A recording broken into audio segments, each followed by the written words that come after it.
واتل عليهم نبأ إبراهيم إذ قال لأبيه وقومه ما تعبدون قالوا نعبد أصناما فنظل لها عاكفين قال هل يسمعونكم إذ تدعون أو ينفعونكم أو يضرون قالوا بل وجدنا آباءنا كذلك يفعلون قال أفرأيتم ما كنتم تعبدون أنتم وآباؤكم الأقدمون فإنهم عدو لي إلا رب العالمين الذي خلقني فهو يهدين والذي هو يطعمني ويسقين وإذا مرضت فهو يشفين والذي يميتني ثم يحيين والذي أطمع أن يغفر لي خطيئتي يوم الدين رب هب لي حكما وألحقني بالصالحين واجعل لي لسان صدق في الآخرين واجعلني من ورثة جنة النعيم واغفر لأبي إنه كان من الضالين ولا تخزني يوم يبعثون يوم لا ينفع مال ولا بنون إلا من أتى الله بقلب سليم وأزلفت الجنة للمتقين وبرزت الجحيم للغاوين وقيل لهم أين ما كنتم تعبدون من دون الله هل ينصرونكم أو ينتصرون فكبكبوا فيها هم والغاوون وجنود إبليس أجمعون قالوا وهم فيها يختصمون تالله إن كنا لفي ضلال مبين إذ نسويكم برب العالمين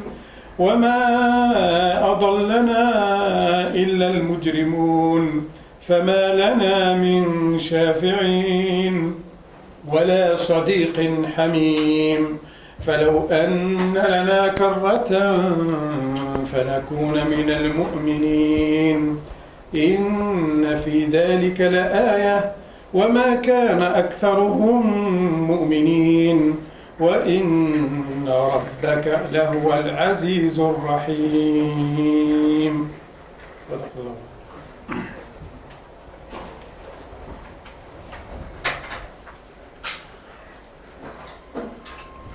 بسم الله الرحمن الرحيم الحمد لله رب العالمين وصلى اللهم وسلم وبارك على سيدنا محمد الأمين وعلى آله الطيبين وعلى صحابته الغر الميامين.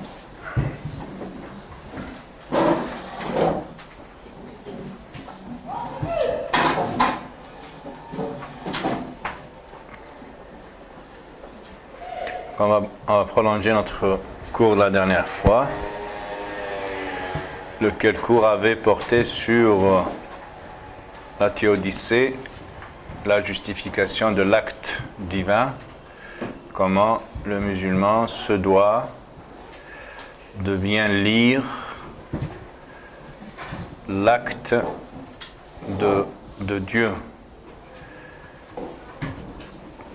Et on a placé tous les actes de Dieu qui concernent l'homme sous l'enseigne de l'épreuve. Tout ce qui arrive à l'homme, en bien ou en mal, est de l'ordre de l'épreuve. وَنَبْلُوكُمْ بِالشَّرِّ وَالْخَيْرِ فِتْنَةً وَإِلَيْنَا تُرْجَعُونَ. Certes, nous vous éprouverons en bien et en mal par les jours fastes et par les jours néfastes, et c'est vers nous que vous reviendrez, retournerez. Donc pour rendre des comptes à Dieu par rapport à toutes ces épreuves, par rapport à tous ces examens. Voilà. Et on n'avait pas eu le temps de dire, normalement ça coule comme de source, ça se comprend, parce qu'on dit Allah nous éprouve par des moments de bonheur et par les moments de malheur, par les jours fastes, par les jours néfastes. Donc, on ne doit pas tirer des conséquences rapides par rapport à ces épreuves en, par exemple, interprétant le moment de malheur comme étant une punition, un châtiment, n'est-ce pas, une manière à Dieu pour dire à l'homme que je te déteste, n'est-ce pas? C'est pas vrai, non?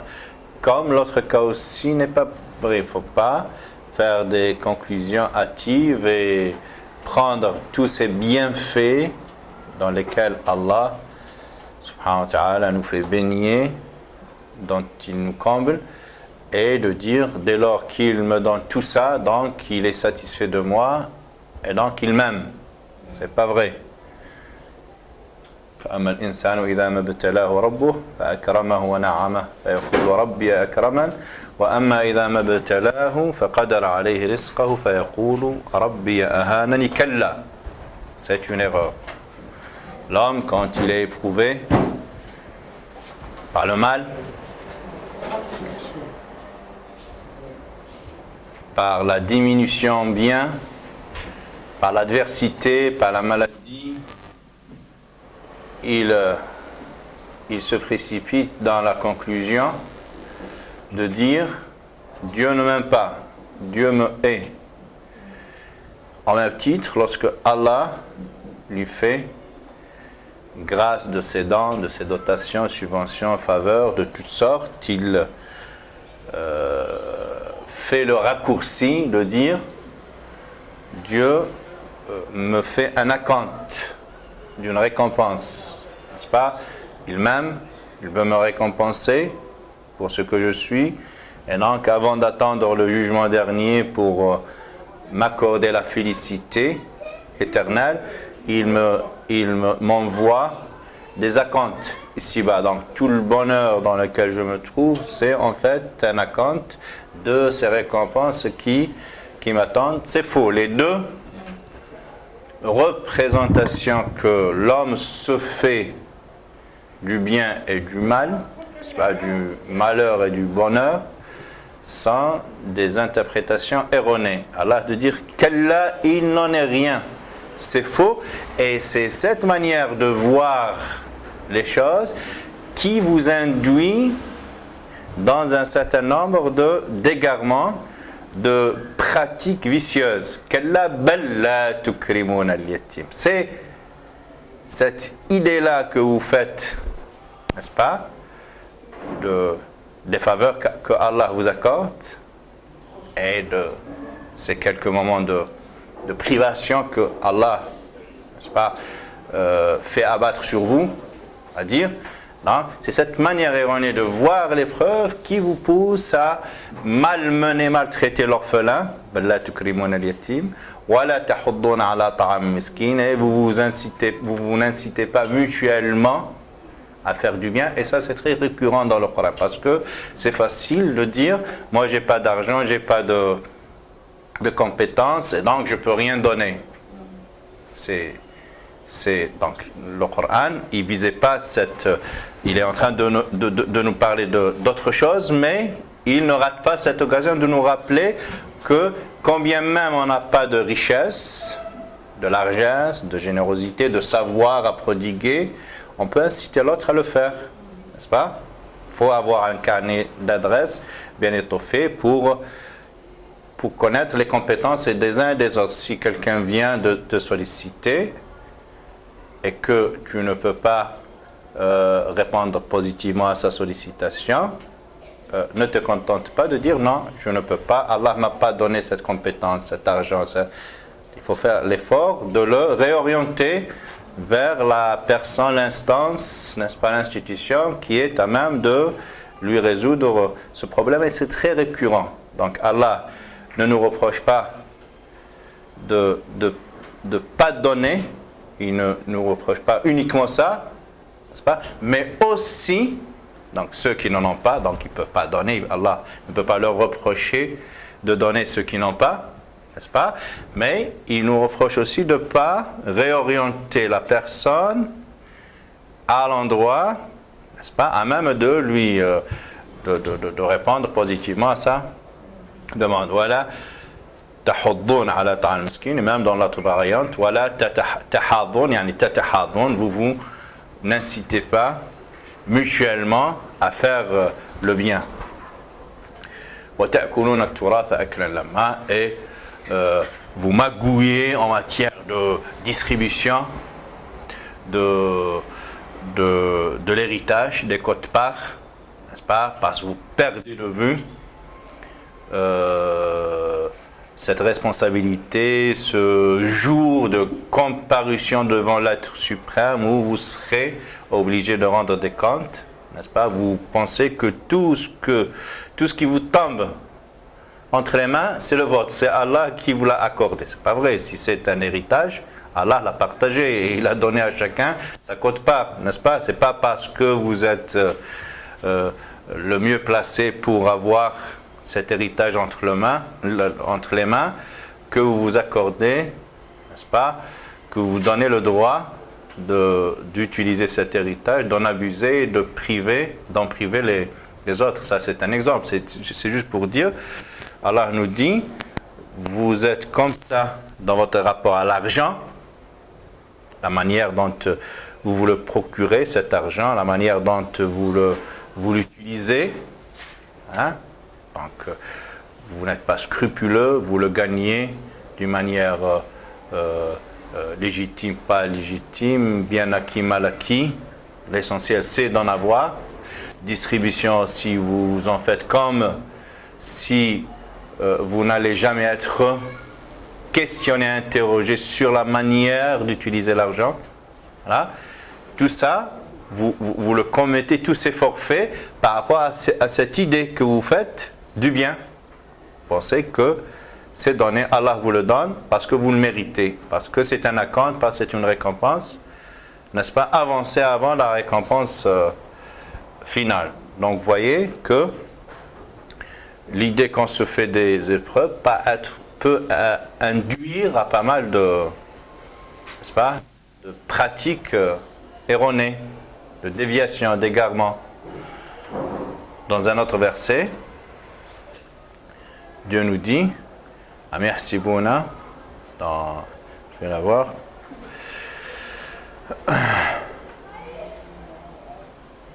Amersibouna, annama numidduhum bimalin min malin wa banina, nusari'u lahum fil khayrati bal la yash'urun. Je vais sortir le verset exactement.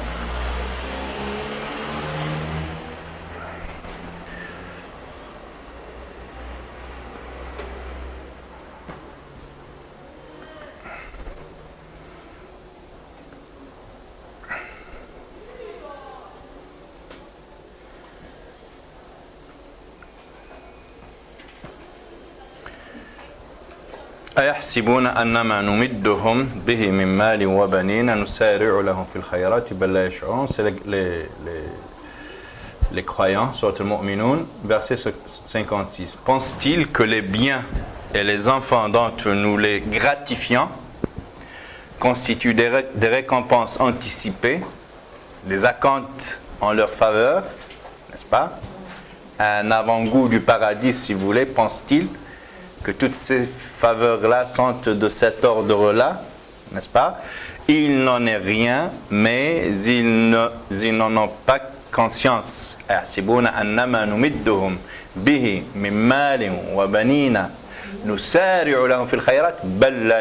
C'est un verset extraordinaire, un verset clé en matière de définition de l'épreuve. N'est-ce pas? Pense-t-il que les biens et les enfants dont nous les gratifions constituent des récompenses anticipées ici-bas? pas, des acomptes en leur faveur, il n'en est rien, mais ils n'en ont pas conscience. بل لا يشعرون.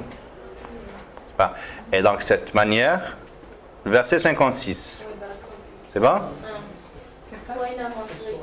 Quelle page ça? 345. Toujours la sourate 26 parce que Non, c'est une autre sourate. 23. Page 345.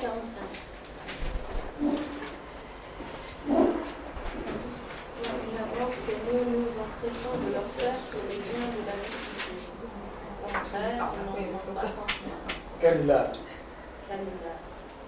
Bel. Non, Kalla, c'est l'autre. Il t'a induit en erreur, Saïda. Attends, je regarde en arabe.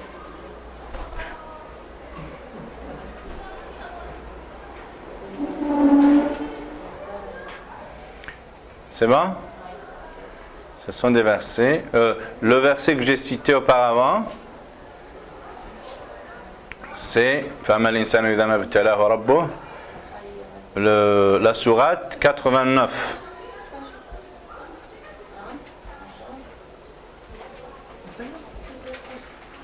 فأما الإنسان إذا ما ابتلاه ربه فأكرمه ونعمه فيقول ربي أكرمه.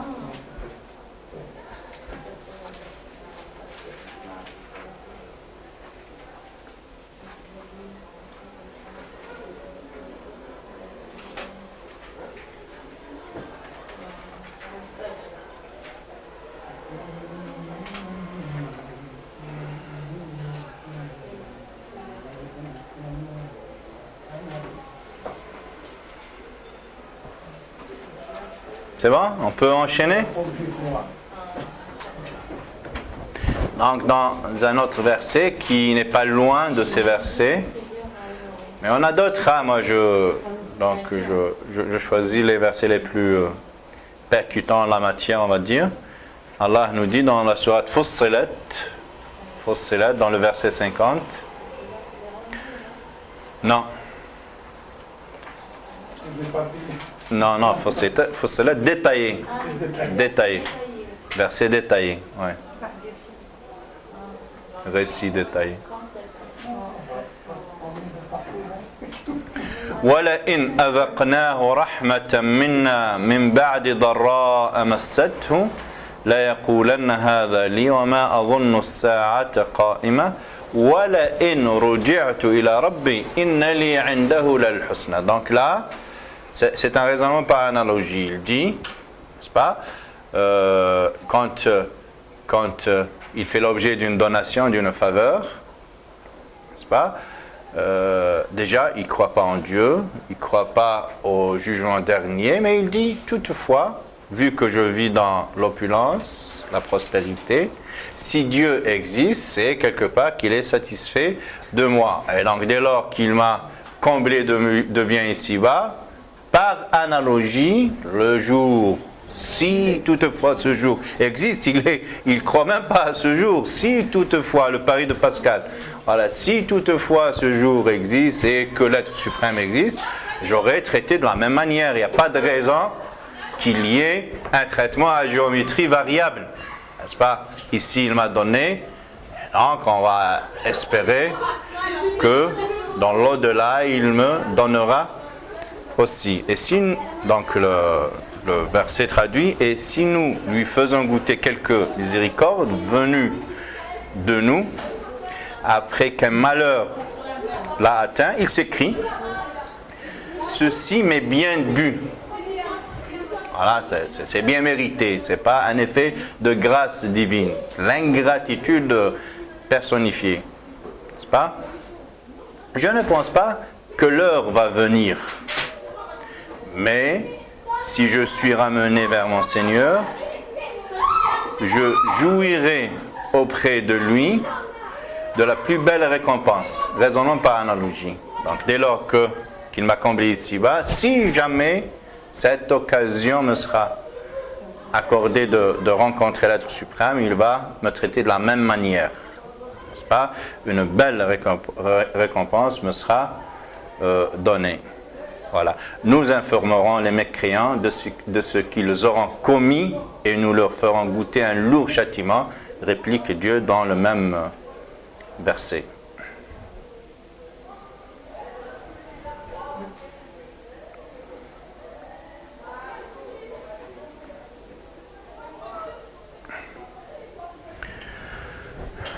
Voilà, donc pour prolonger le cours de la fois passée, en fait, qui s'inscrit justement, dans notre cours d'aujourd'hui, s'inscrit dans le sens du cours de la foi, la dernière fois. L'idée qui se dégage, c'est Cheikh Al-Ghazali, rahimahullah, notre cheikh, qui nous disait, lui, donc je cite, j'ai toujours été étonné d'une certaine catégorie d'hommes qui, au moindre problème rencontré ici-bas, n'est-ce pas, au lieu d'essayer de le solutionner, le problème, ils haussent leur tête, ils accusent la divinité, n'est-ce pas, ils accusent Dieu, ils le tiennent pour des choses, des ennuis qui sont le fruit de leurs agissements eux-mêmes ou de leurs semblables. Quand on dit le fruit, parce que justement une personne m'a interpellé le vendredi passé en me disant comment se fait-il que vous disiez que tout ce qui nous arrive est le fruit de nos œuvres, n'est-ce pas? Nous avions tissé nos malheurs avec la quenouille de nos œuvres, on va dire. J'ai dit, moi je parle de l'homme en général, pas forcément toi, n'est-ce pas? Donc, toi tu as vécu, je disais la dernière fois, dans un immeuble amianté, c'est si, la qadar Allah, tu es atteint de cancer, c'est pas toi, mais c'est le PUD, le plan urbain directeur, c'est les politiques de l'époque, c'est l'ignorance aussi, on ne connaissait pas les effets néfastes, hein? C'est plein de choses, mais quelle que sera notre interprétation, c'est toujours le fruit de nos actes, de l'homme. Effet d'ignorance, mais c'est toujours l'homme. Pas toi personnellement, mais c'est l'homme. Voilà. Et heureusement que Dieu ne nous fait goûter qu'une petite partie de nos péchés en permanence, des péchés en non-stop, n'est-ce pas? Quand on les fait remonter à Dieu, et Dieu ne réplique que très rarement, n'est-ce pas, à ces péchés, dit dans un autre verset, et si Allah tenait rigueur aux hommes pour toutes leurs injustices, il n'aurait laissé personne, aucune créature, pas personne, ça renvoie à l'homme, aucune créature sur terre. Voilà,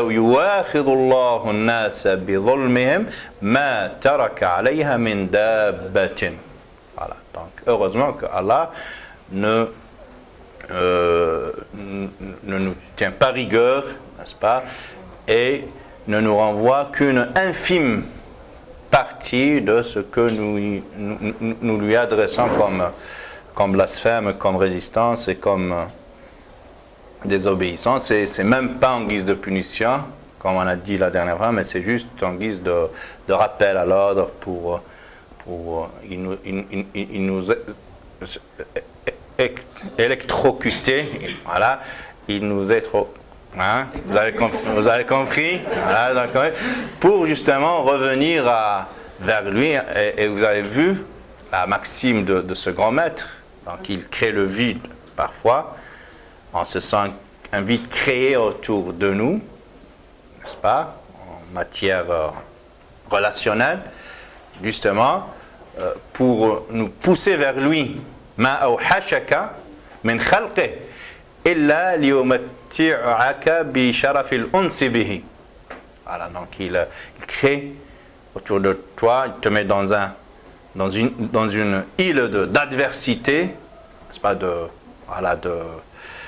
querelle avec tes semblables, pour te pousser vers lui. Et on a cité ce hadith extraordinaire dans lequel le prophète nous invite à nous étonner de ces gens-là qui sont entraînés vers lui par les chaînes, n'est-ce pas, mains et pieds liés dans les fers, n'est-ce pas, entraînés vers Dieu Donc, quand on parle de fer de chaîne, c'est-à-dire à coup de malheur, n'est-ce pas, à coup d'adversité, Allah nous fait rappeler, n'est-ce pas, sa voie et son chemin. Et on a cité des versets en la matière.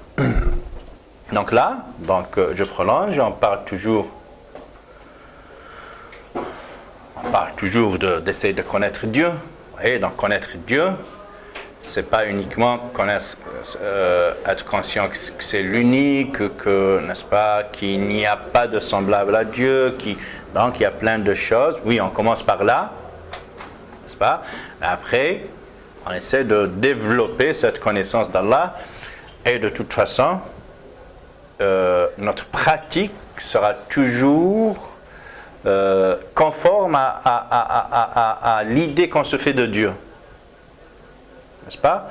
Le simple fait de trouver que la prière est lourde, elle est contraignante, c'est que quelque part, on n'a pas bien connu Dieu. N'est-ce pas? Et on la prend comme punition. C'est vrai, au début, c'est pas grave. Même si on la prend comme ça, à l'impossible, nul n'est tenu. Ça vient, l'appétit vient en mangeant, la spiritualité vient en s'exerçant, en s'entraînant. N'est-ce pas? Voilà. Mais il faut qu'il y ait, n'est-ce pas, un moment où l'on fera la prière comme on se nourrit. Parce que c'est une nourriture spirituelle. L'âme, l'esprit a besoin d'une nourriture au quotidien. Exactement, au même titre que le corps. C'est le contraire qui doit étonner. Comment se fait-il qu'un homme puisse tenir le coup, son nourriture, durant toute sa vie? C'est ça qui doit interpeller.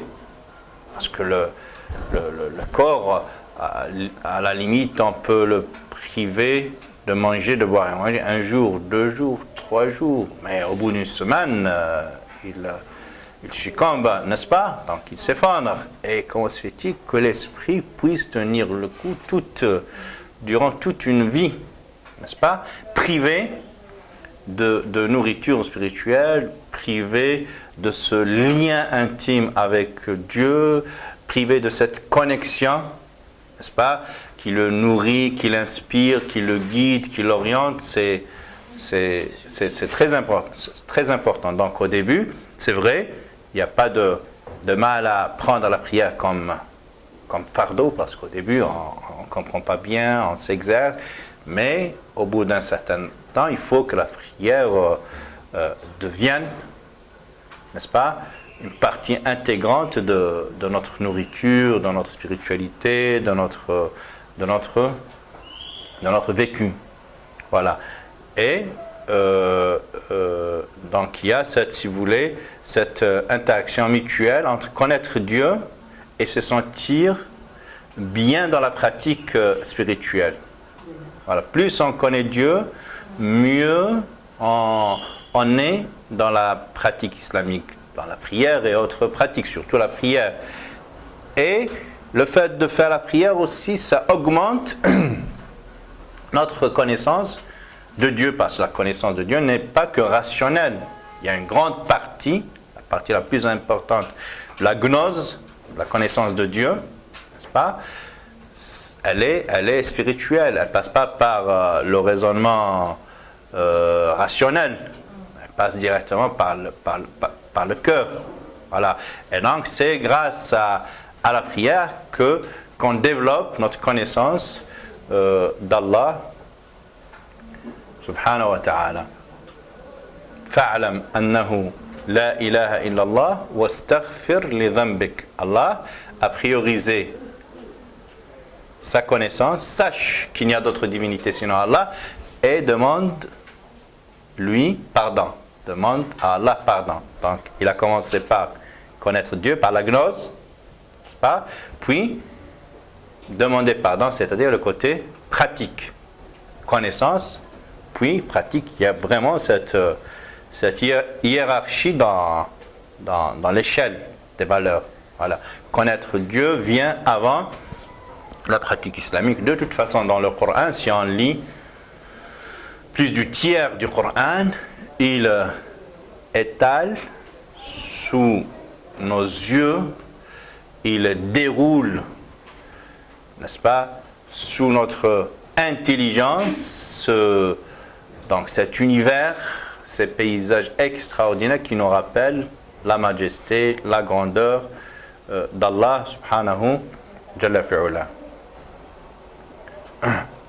Allah nous dit par exemple dans un verset coranique, le 12e verset de la sourate le divorce, le 12e c'est-à-dire le dernier parce que c'est une sourate qui compte 12 versets, donc c'est le 12e. Voilà. Talaq. Voilà, la répudiation. Allahu alladhi khalaqa sab'a samawatin wa min al-ardi mithlahunna يتنزل الأمر بينهن لتعلموا أن الله على كل شيء قدير وأن الله قد أحاط بكل شيء علما. Dieu est celui qui a créé 7 cieux.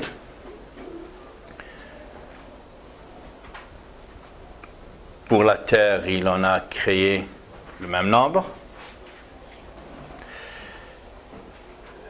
Et il fit descendre, il a fait descendre, il fait toujours descendre ses décrets entre eux, entre les terres et les cieux. Pourquoi? Donc il nous dit afin que li ta'lamu, la particule lam, c'est pour dire le pourquoi de toute cette création. Li ta'lamu anna Allah ala kulli shay'in qadir wa anna Allah qad ahata bi kulli shay'in ilma, afin que vous sachiez que Dieu est en vérité puissant sur toute chose, omnipotent. Rien ne résiste à sa puissance, à son omnipotence, et qu'il embrasse Dieu, qu'il embrasse de sa science toute chose. Rien n'échappe à son omniscience, subhanahu wa ta'ala. Et même cette idée, ça nécessite une halte, une pause, parce qu'en non-stop, Allah décrète. Et tout ce qui vit, n'est-ce pas, tout ce qui continue à vivre, tout ce qui se maintient, c'est grâce à ces décrets. N'est-ce pas? Donc, Allah nous dit يمسك السماوات والأرض أن تزول ولئن زالتا إن أمسكهما من أحد من بعده. Les cieux et la terre, dans leur architecture extraordinaire, merveilleuse, n'est-ce pas? C'est ces paysages magnifiques, n'est-ce pas, sont soutenus par justement ces décrets. C'est Allah qui fait en sorte qu'il n'y ait pas effondrement. N'est-ce pas, qui est voilà, toutes ces lois, toute la gravité, toutes ces forces interstellaires, voilà, entre les satellites, voilà, et donc tout ça, c'est l'effet de cette majesté divine, et c'est dire que en non-stop, n'est-ce pas, il y a ces décrets qui sont la manifestation de la volonté d'Allah, subhanahu wa ta'ala, qui maintient nos cœurs, nos esprits, un ordinateur pour fonctionner. Donc là, celui-là par exemple, il traite 200 milliards de gigahertz, 200 milliards d'informations par seconde, n'est-ce pas? Donc le bête qu'on a, l'ordinateur bête qu'on a en fait, et que dire pour ces neurones? Donc au moment où je parle, combien d'opérations se font, n'est-ce pas, dans le cerveau d'un homme, tout le travail qui se fait en même temps dans le corps, c'est extraordinaire. Voilà. Et c'est Dieu justement à travers ses décrets, n'est-ce pas, ses instructions, ses directives, qui maintient tout cela en ordre. Allah nous donne un ordre d'idées parce qu'il sait, c'est lui qui nous a créé un ordre d'idées, de la somme extraordinaire de ces décrets, justement pour maintenir tout cela, en équilibre, en ordre, pour gérer tout cela, donc abaisser les uns, faire monter les autres, introniser les uns, démettre les autres, les printemps arabes, employer les uns, désemployer les autres, voilà, honorer les uns, avilir les autres, faire naître les uns, faire mourir les autres, etc., etc. C'est kulla yawmin huwa fi sha'n. Donc chaque moment, chaque instant, n'est-ce pas, a son lot extraordinaire de traitement.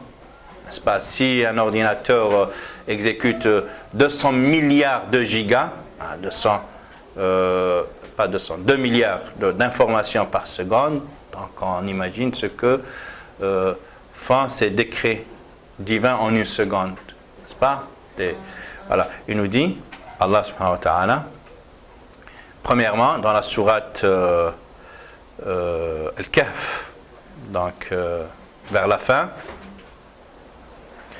قل لو كان البحر مدادا لكلمات ربي لنفد البحر قبل أن تنفد كلمات ربي ولو جئنا بمثله مددا. Dis, si la mer était de l'encre, dis si les 4/5 du globe, n'est-ce pas? Parce que le globe, 1/5 est fait de terre, les 4/5 de l'eau, n'est-ce pas? Donc si toute cette eau, toutes ces mers servaient d'encre, n'est-ce pas, Allah nous dit, pour écrire ces décrets, ces instructions